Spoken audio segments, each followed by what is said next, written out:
You are now tuned in to the Storm Tracker Podcast.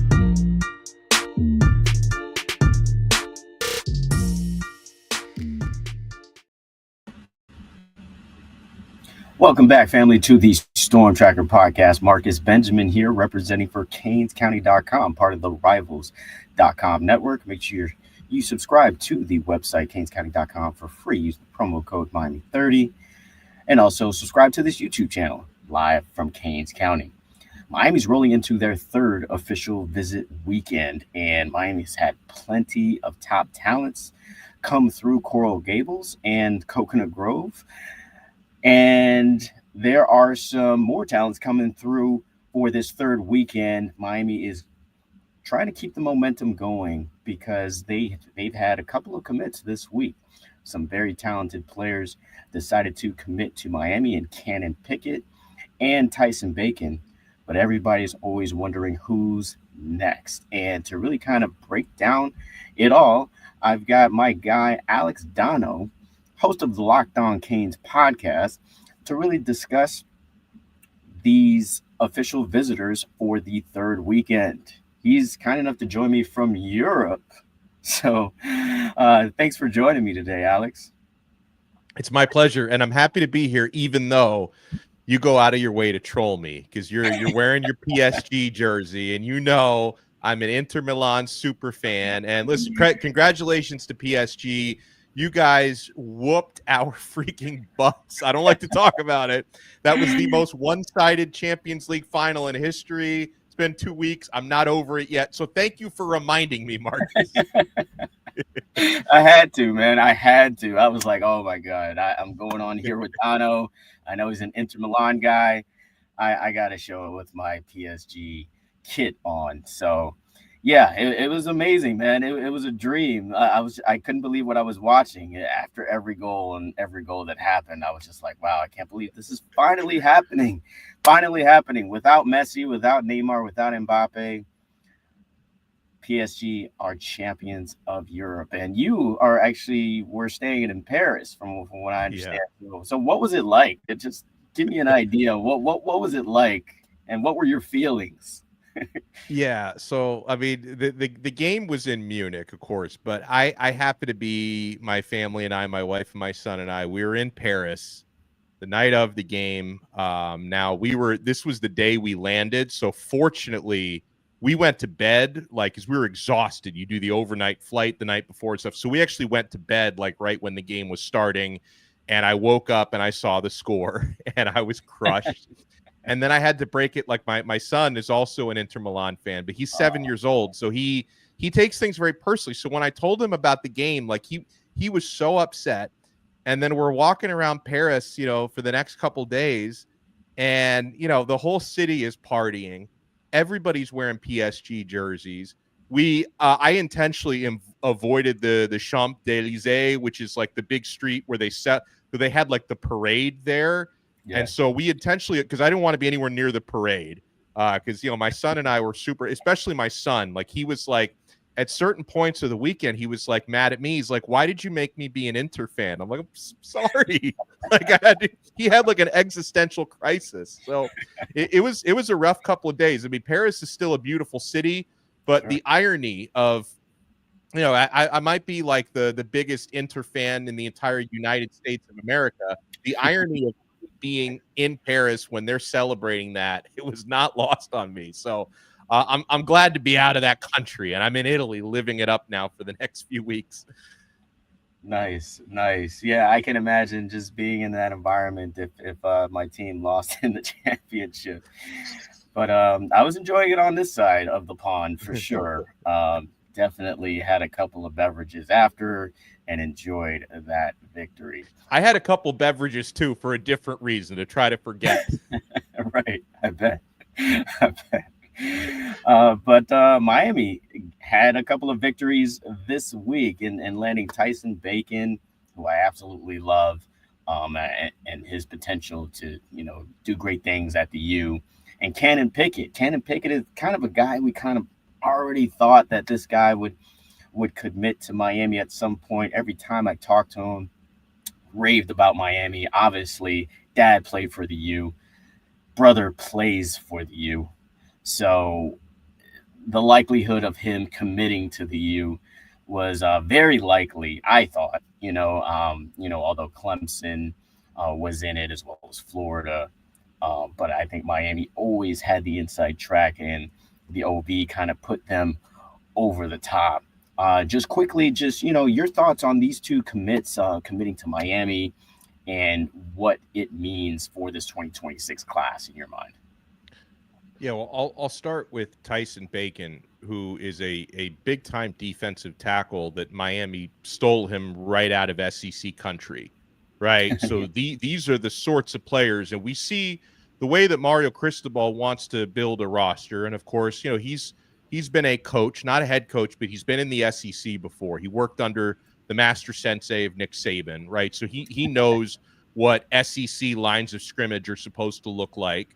Sure. And Tyson Bacon fills that mold. So this was a big get, not only for Mario Cristobal, but also a big get for Damian Lewis, Miami's new defensive tackles coach, because I believe this was the first player. He's only been on campus for a few months, but this is like the first player that he's landed as a primary recruiter at Miami. So that's hopefully many more victories to come for D. Lou.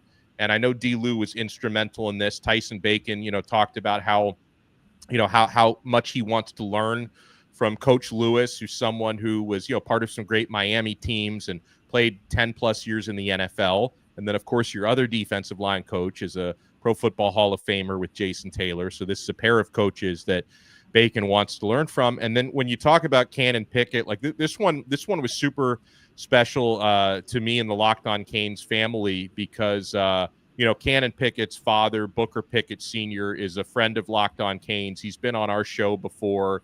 We've kept in touch with Booker Sr. For a long time, Booker, and he didn't, he knows I've got a big mouth. So Booker never outright told me this is what Canon's going to do because he knows I'm terrible at keeping secrets. So he kept Canon's info very close to the vest. But I can remember Booker Senior being on our show almost 2 years ago and saying hey, Canon, who it was like a high school sophomore or even freshman at the time, he's like, hey, my other son Canon grew up a Miami fan. He loves Miami. That's the team he always grew up rooting for, even more than Booker Jr. Booker Jr., who's on Miami, didn't necessarily rep Miami growing up as much as Canon did. Canon's all in with the U. And so then you rewind a few months. I've always felt for more than a year pretty good about Miami's chances with Canon. But you go back to at some point in the spring, Canon had an unofficial visit to Clemson. And I don't know if it was somebody from Clemson staff, when they feed info to the recruiting analysts, people started putting in crystal balls for Canon to go to Clemson. Yeah. Right? I guess for whatever happened on that visit, Clemson felt really good about it. And so that scared me a little bit. But I knew as time continued to move on. And we had Canon on the show earlier this week on Locked On Canes. And, he just talked about how he knew that Coach Cristobal and Coach Mirabal just always made him feel like a priority for the Hurricanes, and that it really, obviously the family connections don't hurt, of course. His father played for Miami. His older brother, Booker Jr., is on the team right now, an edge rusher at Miami. So the family connections can only help you. But it came down to in deciding, which staff did he think is going to develop him at the next level as an offensive lineman. It's hard to go wrong with coaches Cristobal and Mirabal, and he really felt comfortable with what they can help him do for the next 3 to 4 years. So I was thrilled. And then as a result of that, Miami now, Marcus, they've got 6 offensive linemen committed, including Jackson Cantwell, who's the top guy in the class. They've got 6, and they might end up taking 7 because they still want Brett Collegier, who recently visited, who's one of the top guards in America. So we could be talking about 7 or 6 at the very least. I think this is going to be arguably the best offensive line class Miami's ever had. Yeah, that's not far-fetched to say at all, because with the guys that they brought in and, potentially getting also Collegier as well, this would be an insane offensive line class. And it just really, is telling to just the prowess of Alex Mirabal and Mario Cristobal, just not only just recruiting, but their resume of developing players is really resonating with a lot of these kids. And I think they really believe that they can be developed to the next level with one of the best offensive line staffs in the entire country. So really excited for Canon Picket. He's always a joy. He's just like he's like a big teddy bear. When you talk to him, he's just always smiling. I saw your podcast with him. He's just a really nice kid, great family, of course. So excited to see what he does, and if he's going to be more of an interior guy. I would suspect he's going to be more of an interior type of player, playing at guard.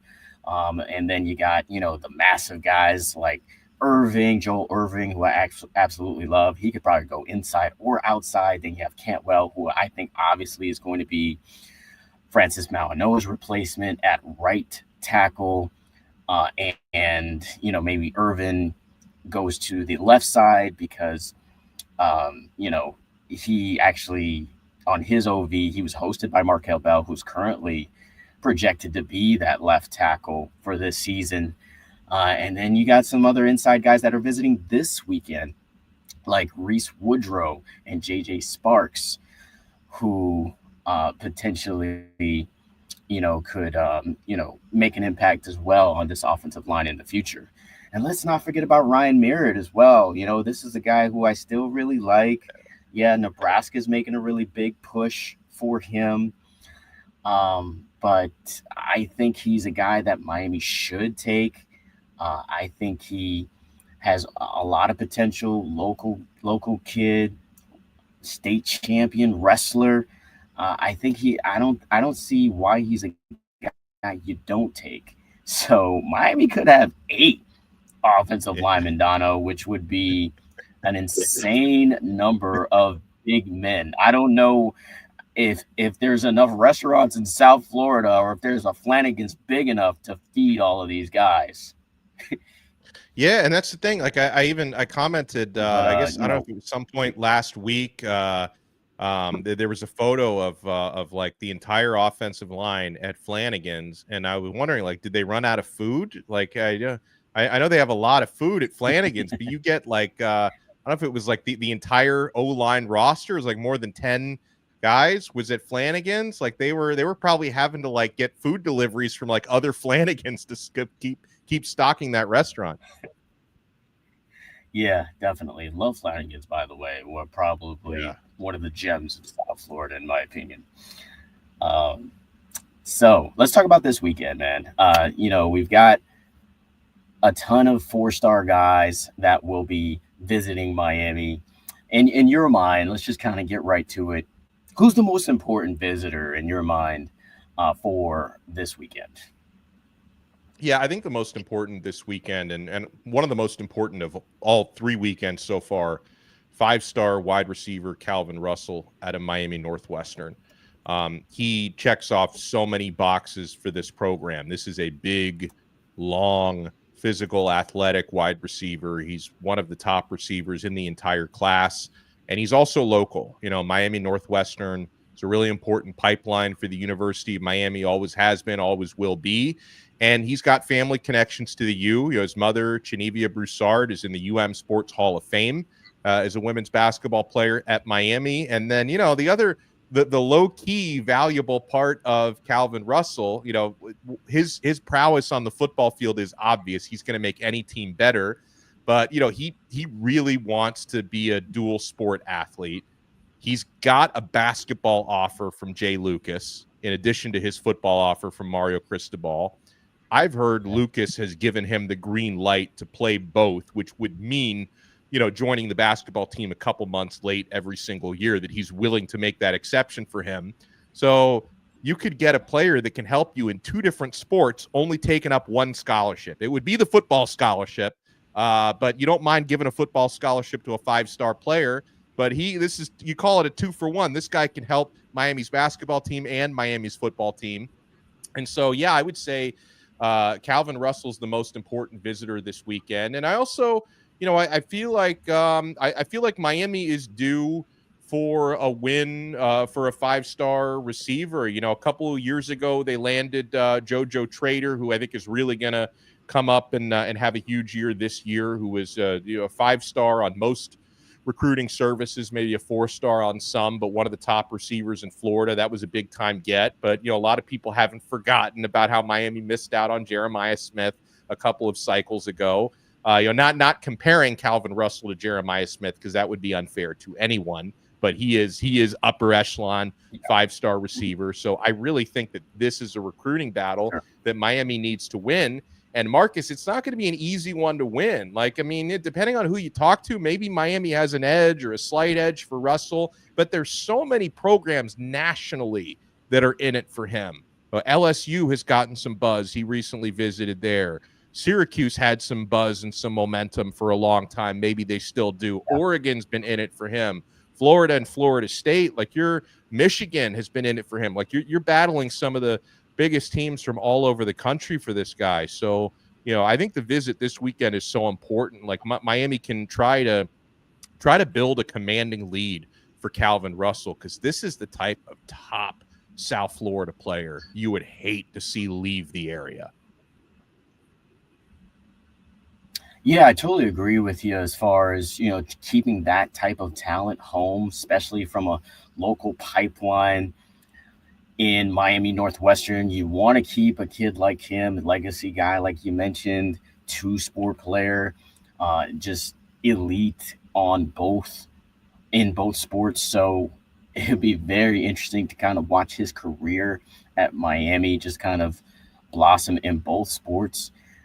Definitely would like to see it. It'd be such a hometown win if Miami is able to land Calvin Russell. But in my opinion, I feel like he's going to be playing the long game here, even though he has put out a commitment date in July 4th, I believe, is his date, or July 5th, sorry, that he is going to decide on a school. But I feel like this is, no matter what school he chooses on July 5th, I feel like this is not going to be over until he actually signs in December. You know, I just feel like, you know, this is a race I think is going to be far from over, even though he will decide on a certain school in a couple of weeks here. But I agree with you. It's definitely the most important. Other visitors I think that are important is one, JaMychal Garrett, recent Auburn decommit, visiting. Usually when this happens, Donno, you've seen it, I've seen it, when a player decides to decommit from a program. Hey, we've kind of seen it with Tyson Bacon, right? He was committed to Tennessee, and then all of a sudden there's this momentum building with Miami. It's kind of a similar situation, I believe, in JaMychal Garrett. And, you know, coincidentally, they're both originally from Alabama. And, you know, Garrett now playing in Louisiana. I think he's got a lot of potential. If you watch his tape, definitely a playmaking type of linebacker, a game changer, I believe. So that player to me is a very important visitor.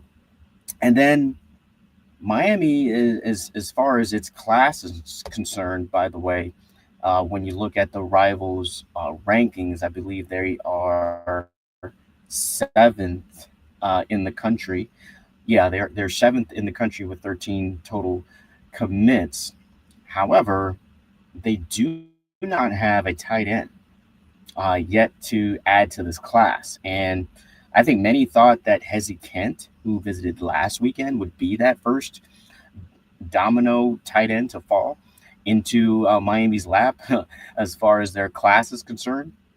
But that didn't happen. And you know, he's a guy who's been coveted by a lot of schools as well. I think Oregon is a team that's in the mix for him.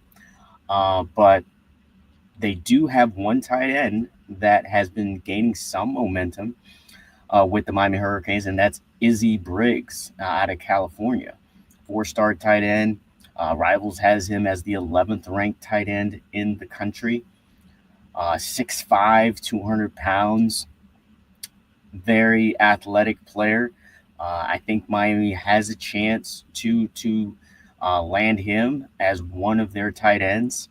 We've seen a couple of tight ends kind of fall off the board for Miami, Mansfield, and Sneed as well. Those have kind of a couple of tight ends that Miami was interested in that have seemed to maybe kind of fallen off as far as recruiting. So, but Israel Briggs, I think that's a player to kind of watch this weekend. You also mentioned wide receivers, and there are a couple of big time wide receivers visiting as well. Zion Robinson out of Texas, and then we got Tyron Evans out of a Tennessee commit out of North Carolina as well. So I think Miami would do themselves well by adding a receiver to its commitment list, because that's another position that you have yet to add to the class. You have a ton of offensive linemen that, like we said, got a couple of edges now with Jordan Campbell and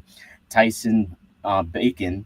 And then you have some strong DBs in Clinton Portis, Jalen Waters, and John Tavius Wyman, along with, of course, Darion Coleman at quarterback, Jamiel O'Malley at running back.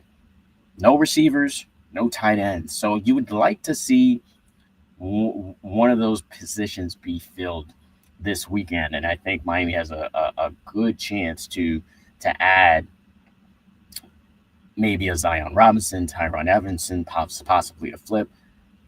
That's probably kind of a long shot, but I think the best chance is probably Israel Briggs. So we'll see how it all plays out this week.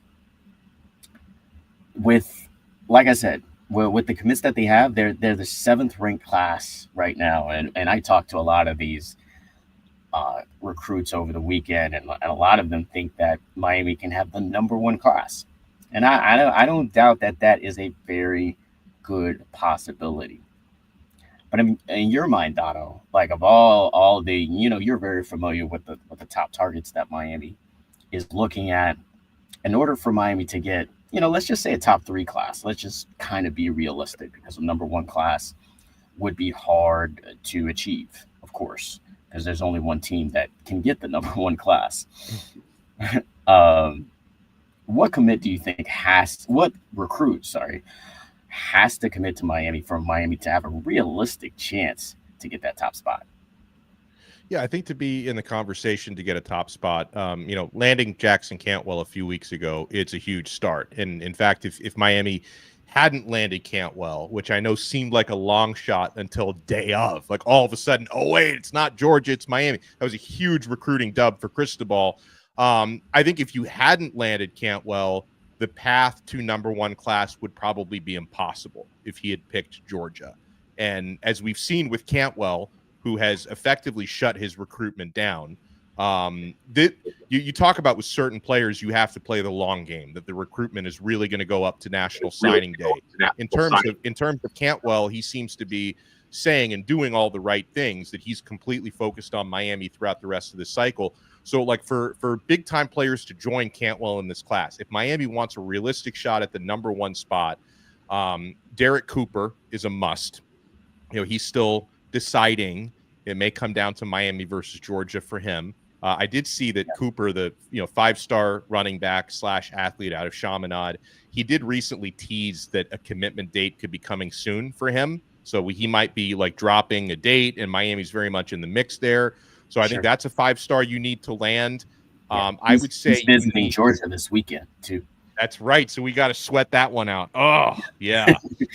Yeah. We got to sweat out that Georgia visit for him. But I think you need to land him. I think at receiver, you probably need to, just going by like the rankings of what it would take to have a top class, you would need to land at least like one of the other of Calvin Russell or Tristan Keys, the LSU commit, who's the top receiver in the class. Miami's been very active in trying to flip Keys. He visited the first OV weekend at the end of May. So you got to land one of them. And then I think another top player that could get you there, who seems genuinely interested in Miami, is 5-star defensive lineman Lamar Brown out of Baton Rouge.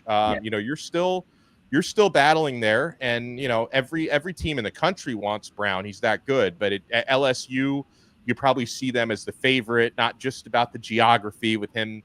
The high school that he goes to is like attached to LSU's campus, which seems like an unfair advantage for them. But, Brown, who visited Miami a couple weeks ago, like he's still talking about that Miami visit, how much he enjoyed it. I think the Hurricanes are very much in the mix there for Brown. So I think all the players that I mentioned are 5 stars that are going to bump up your average. So yeah, if you can land Derek Cooper, Lamar Brown, one of Calvin Russell or Tristan Keys, and you got to obviously hold on to Jackson Cantwell through signing day.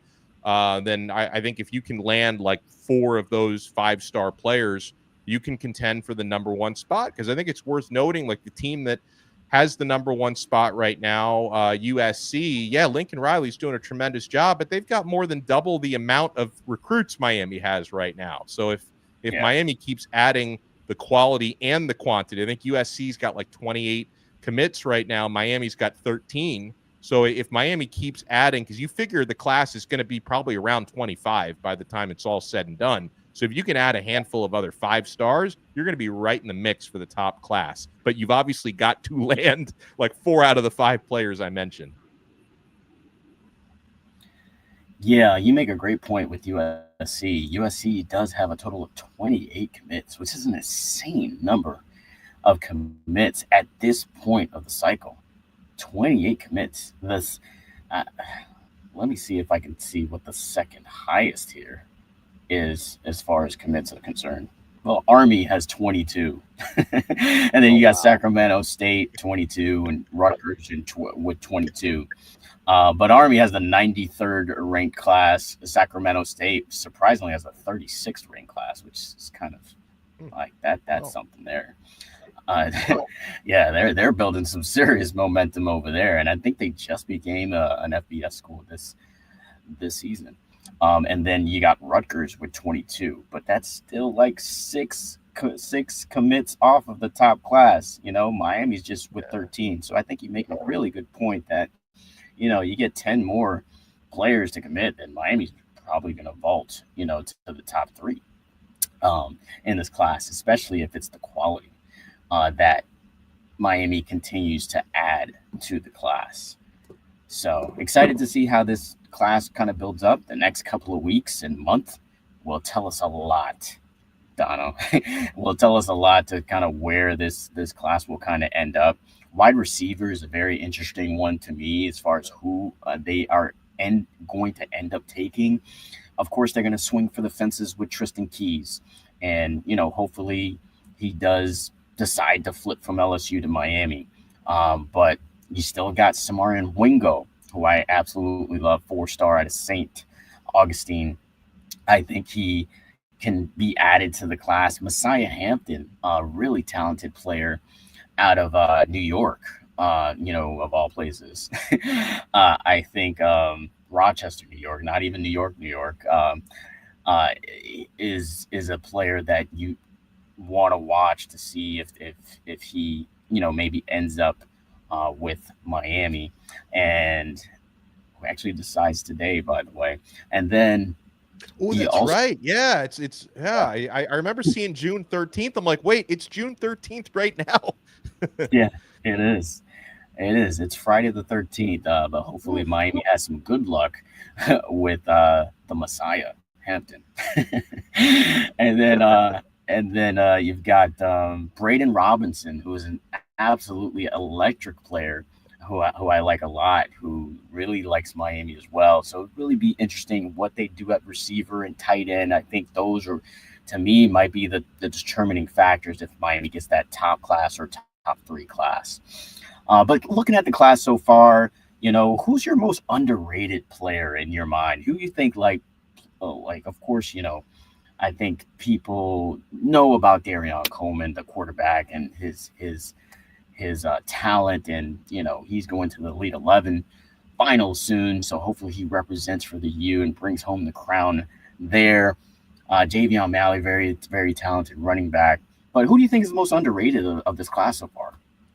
I think it's Joel Irvin, who's an absolute behemoth offensive tackle. He's 6'6", 330 pounds. Somehow, I think most of the recruiting services have him as a 3-star. He might be a 4-star now on Rivals, and if so, they've got it right. I think others are underrating him a little bit. But to me, it's like, I mean, he's probably a little bit more of a work in progress than like a Jackson Cantwell, who's deservedly a 5-star player. But I think Irvin has all of the strength, the size, the athleticism to become a starting offensive tackle at the Power 5 level, and hopefully be that within the next few years at Miami. So he's one that if I look at the class, that's kind of the one to me. And I guess it's easier to be not talked about as much when you play offensive line. So right there, that aids in the whole underrated thing. But I think Joel Irvin, to me, and I was already, Marcus, I was already with my potential coping mechanism. If Miami had missed out on Jackson Cantwell, I was fully ready to say, well, we've got the underrated Cantwell and Joel Irvin, and we got them both, thankfully, at Miami. They could end up being, starting right and left tackles at the U in the future. But I think Irvin's probably the most underrated. Up until, if you'd asked me the same question a couple months ago, I might have even said Darion Coleman, but he has really surged over the last couple months. And obviously Miami was very early in identifying Darion Coleman, because he's been a Miami commit for about a year or more already at this point. But this was a guy who were sleeping on. And he's done so well on the camp circuit. Every camp that quarterback Darion Coleman has competed in, he's named MVP or quarterback MVP at all of them. And so he's gotten everybody's attention. I think people are starting to see the arm talent, even though he's a little bit, a little undersized compared to like the prototype at the position. He's about 6'1". Usually they don't give you like a 4th or 5th star unless you're like 6'3" or above. But I would have said Coleman, but since he's gotten more love recently, I think it's definitely Joel Irvin. And also I think he's got the right staff. If you look at a guy who's got all the physical tools, maybe needs to kind of polish things up a little bit for the P5 level, I think Coach Mirabal and Coach Cristobal will help him get there. Yeah, you still Donno. Those are the two guys that I was going to say were kind of underrated as well. Joel Irvin, definitely, I think, a player who could be a 4-year starter. To me, I feel like he could be a starter for Miami for many years, or at least a 3-year starter. Nowadays, if you are a 3-year starter, you're likely probably not going to be here for that 4th year.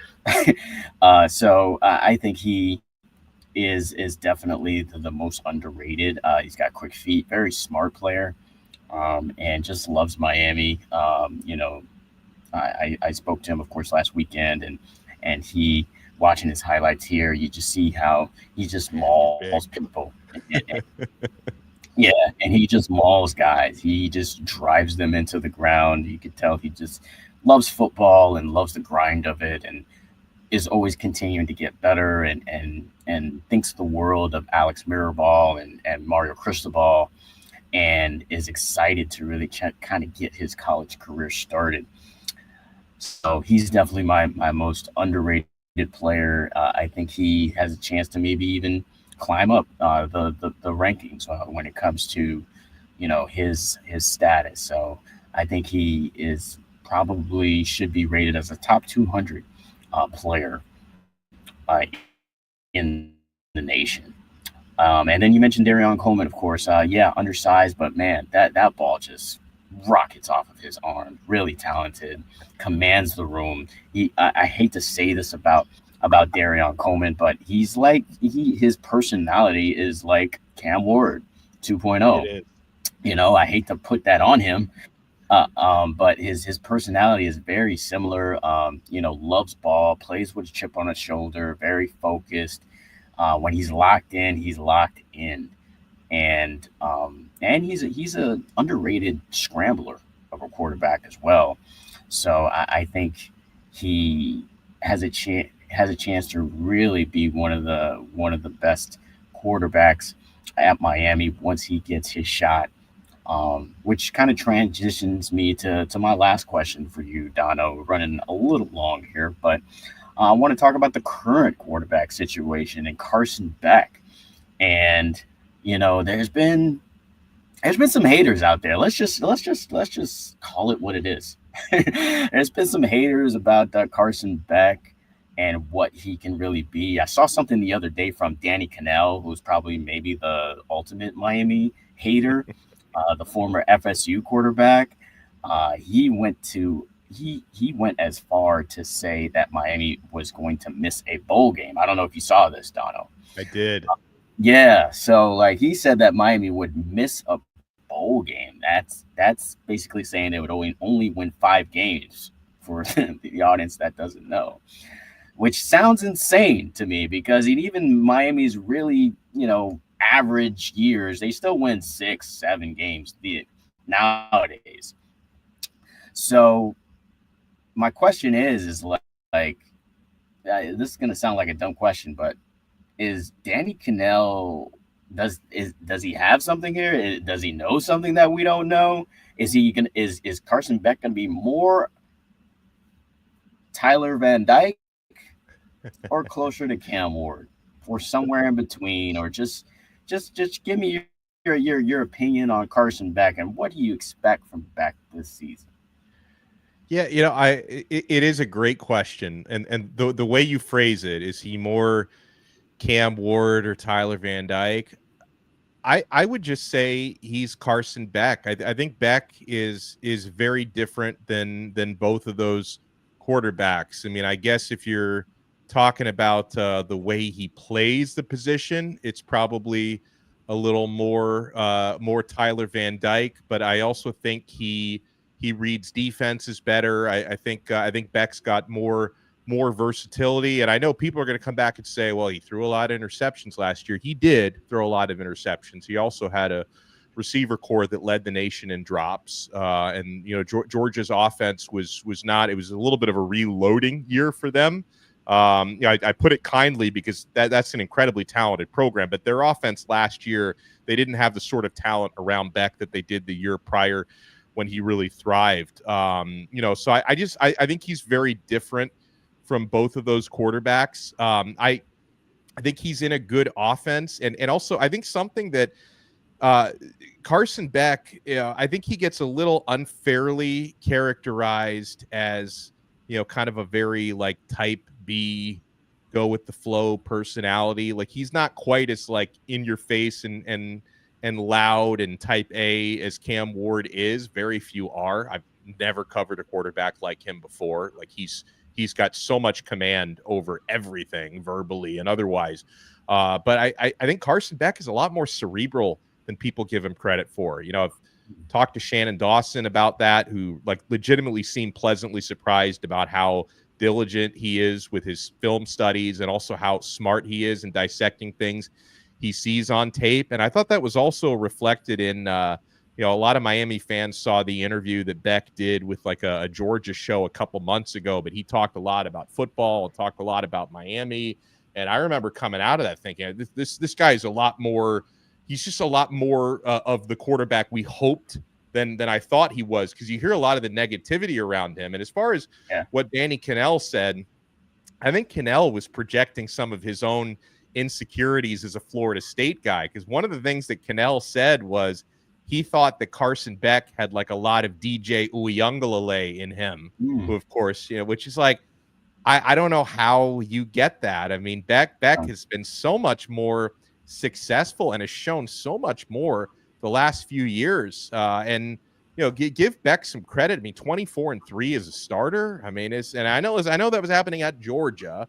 But you come into Miami, and obviously Miami, I'm not going to compare the programs right now. I mean, Miami used to be, the gold standard. You could say Georgia's the gold standard right now, but I also think Miami's got a lot right now of what Beck wished he had at Georgia last year, right? Yeah. Miami's got one of the best offensive lines in the ACC. Georgia's offensive line struggled a bit last year.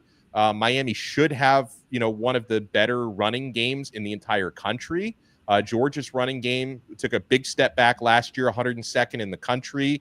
And Miami's got some kind of inexperienced and then some new receivers who come from other places, but I highly doubt Miami's going to lead the nation in drops this year. So I think Beck is going to have a lot going for him with Miami's offense. And, Miami's defense should be better. And then for Beck, he's not going to have to go up against SEC defenses. He's going to see Florida, and Notre Dame's defense is really good, but you're going up primarily against ACC defenses. So I think a lot of stuff is going to work in his favor. And the part of it, and this is Marcus, this is yet to be seen, yet to be determined. But I think Beck is going to have extra motivation this year, because a lot of the negativity surrounding him and leaving Georgia, people so focused on his personal life, who's he dating, or his cars getting stolen, like so much of this outside noise. I think Beck is going to be extra motivated at a new place, and I'm hoping and somewhat expecting Miami to get, if not the best version of Carson Beck, at least the 2023 version of Carson Beck, which is the best we've seen so far. I totally agree with you. I think Cannell's a hater, straight up. I'm going to call it what it is, especially the comment about not enough talent around him. That's the one that really kind of landed for me. I'm just like, what do you mean? Like the offensive line, is at least, I think, top 5 in the country. The tight end room is absolutely loaded, I think. Starting with Elijah Lofton, who I think is going to have an absolute breakout year. The 2 freshman tight end, I think, are going to be great. And then you have the transfer tight end and Bauman from Tulane. I think he's going to be a contributor as well. They brought in the transfer receivers with CJ Daniels and Keelan Marion from BYU. I think are going to be impact players. I think Marion is going to be one of these gems that people like, oh, I'm glad we got that guy out of the transfer portal.